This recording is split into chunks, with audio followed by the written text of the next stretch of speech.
அனைவருக்கும் வணக்கம். இப்போ இந்த பதிவில் நம்ம என்ன பார்க்க போகிறோம் அப்படின்னா, ஜோதிடம் அறியலாமா அப்படின்னு ஆரம்பிச்சிருக்கேன். இப்போ இதில் முதல் கிரகமே நல்ல கிரகத்துலேருந்து ஆரம்பிக்கலாம். அதுவும் இப்போ குரு வேறு பயிற்சி ஆயிருக்காரு. அப்போ குருவிலேருந்து ஸ்டார்ட் பண்ணலான்னு சொல்லிட்டு தான் இந்த வீடியோ போடுறேன். ஃபஸ்ட்டு குருனா என்ன, யாருக்குமே தெரியாதவங்க கூட தெரிஞ்சுக்கலாம். இதை பார்த்து ஈஸியாக அவங்களுக்கு புரிகிற மாதிரி தான் நான் எக்ஸ்பிளைன் பண்ணுறேன். இது பொதுவான ராசி கட்டங்க. இப்போ இந்த ராசி கட்டத்தில் மிதுன ராசி இருக்குது பாருங்கள், அங்கே இருந்து குரு கடக ராசிக்கு வந்திருக்காங்க. குருங்கிறது நவகிரகத்தில் ஒரு பிளானட். அது இங்கிலீஷில் சொன்னால் ஜூப்பிட்டர்னு சொல்லலாம்.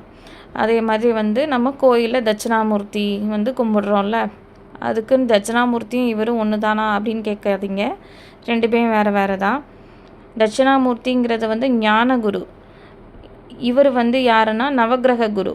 அப்போ ரெண்டுமே வேறு வேறு, அதை ஃபஸ்ட்டு புரிஞ்சுக்கோங்க. அதுக்கப்புறம் பார்த்தீங்க அப்படின்னா, இப்போ நவகிரக குரு என்ன பண்ணுவார் அப்படின்னா, மிதுன வீட்டிலேருந்து கடக வீட்டுக்கு வந்துட்டாங்க.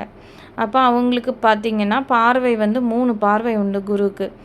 5ஆம் பார்வை, 7ஆம் பார்வை, 9ஆம் பார்வைன்னு 3 பார்வை உண்டு. அப்போ கடக வீட்டிலேருந்து எந்த ராசிக்காரங்கள்லாம் பார்க்குறாங்க அப்படின்னா, விருச்சிக ராசி, மகர ராசி, மீன ராசி, இந்த 3 ராசியும் குரு பகவான் பார்க்குறாங்க. எப்போவுமே இருக்கிற வீட்டை விட பார்க்குற பார்வைக்கு தாங்க பலன் அதிகமாக இருக்கும். அப்போ அப்படி பார்த்தா இந்த வாட்டி இந்த 3 ராசிக்காரங்களும் ரொம்ப கொடுத்து வச்சவங்க தாங்க. அவங்களுக்கு அவங்க லைஃப்பில் என்னெல்லாம் நினைக்காங்களோ, எதிர்பார்க்காங்களோ, நல்ல விதமாக அவங்களோட லைஃப் சேஞ்ச் ஆக போகுது.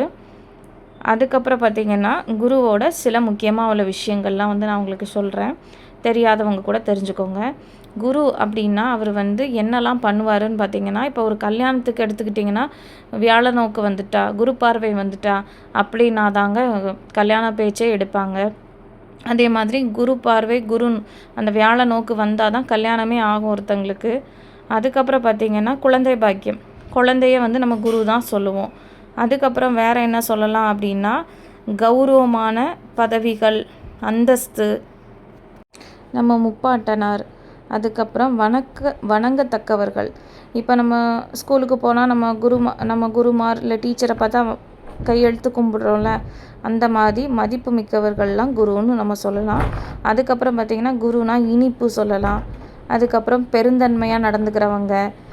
அப்புறம் பார்த்திங்கன்னா முக்கியமாக உள்ள விஷயமே பெரும் பணத்துக்கு அதிபதியே குரு பகவான் தாங்க. குருவோட கடாட்சியம், அருள் பார்வை எல்லாமே இருந்துச்சுன்னா நம்ம வீட்டில் செல்வ செழிப்புக்கு குறைவே இருக்காது. இப்போ குரு பகவானை சிம்பிளாக நமக்கு தெரிஞ்ச முறையில் எப்படி வழிபாடு செய்வோம் அப்படின்னா, கொண்டக்கடலை மாலை வியாழக்கிழமை நம்ம நவகிரகத்தில் இருக்கக்கூடிய குருவுக்கு போட்டுகிட்டே வர்றது விசேஷங்க. அது அவ்வளோதான். தேங்க்யூ. உங்களுக்கு பிடிச்சிருந்தா நம்ம சேனலை சப்ஸ்கிரைப் பண்ணுங்கள், லைக் பண்ணுங்கள், ஷேர் பண்ணுங்கள்.